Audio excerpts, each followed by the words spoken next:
तो आज हमारे देश में जितनी भी दवाइयां बनाने वाली कंपनियां हैं, हमारे देश में जितने भी अस्पताल हैं, हमारे देश में जितने भी सप्लीमेंट बनाने वाली कंपनियां हैं, जितने भी बाजार में और ज्यादा प्रोडक्ट्स बनाने वाली कंपनियां हैं जो बीमारों के लिए कोई ना कोई चीज बना रही हैं, चाहे वो खाना बना रही हो, दवाइयां बना रही हो, सप्लीमेंट्स बना रही हो, बिस्तर बना रहे हो, आपको अगर कोई हड्डियों की परेशानी है तो किसी और कोई आपको के लिए कोई और चीज बना रही हो, वो सब के सब ये चाहते हैं कि आप बीमार ही रहें, 12 महीने आपको कोई ना कोई बीमारी लगी रहे। क्योंकि जब आप बीमार होंगे तो आप अस्पताल जाएंगे, आप बाजार में जाकर दवाइयां खरीदेंगे, जिससे भारत की इकोनॉमी और इन सारे लोगों का जो उद्योग है वो चलता रहेगा। ज्यादातर जो देश हैं दुनिया में, असल में उनकी बड़ी बड़ी कंपनियां यही चाहती हैं कि लोग हमेशा बीमार ही पड़े रहें।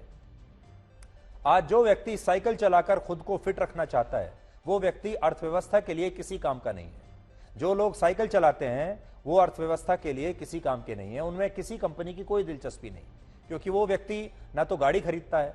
ना गाड़ी खरीदने के लिए लोन लेता है,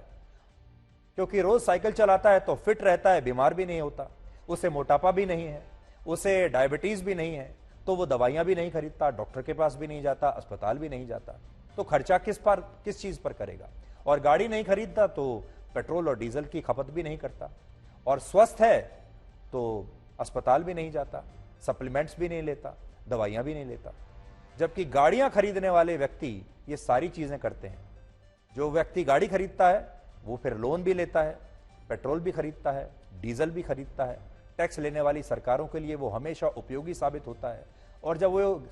सारे हर वक्त गाड़ी में ही रहता है तो फिर वो एसी भी खरीदता है अपने घर में भी, और उसके बाद जब वो काम करना बंद कर देता है, बाहर साइकिल चलाना बंद करता है, परिश्रम करना बंद करता है, तो फिर बीमार होता है तो खर्चा करता है, डॉक्टर के पास जाता है, अस्पतालों में जाता है, दवाइयां खरीदता है, सप्लीमेंट्स खरीदता है।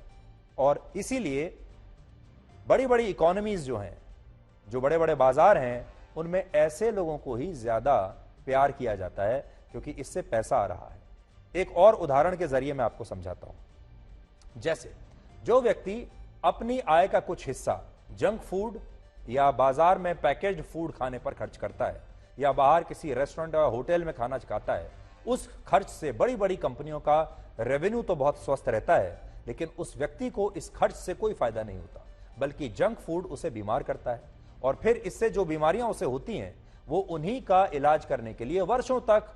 अपनी बीमारी पर पैसा बहाता रहता है, पैसा खर्च करता रहता है। उदाहरण के लिए भारत के national centre for biotechnology information के मुताबिक हमारे देश में जिन लोगों को डायबिटीज है, उनका इस बीमारी पर लाइफ टाइम औसतन खर्च 20 लाख रुपए है। सोचिए, एक व्यक्ति अपने पूरे लाइफ टाइम में डायबिटीज पर 20 लाख रुपए खर्च करता है। अब सारी कंपनियों को तो यह व्यक्ति अच्छा लगेगा, क्योंकि ये 20 लाख रुपए ये कंपनियां उससे चूस लेंगी।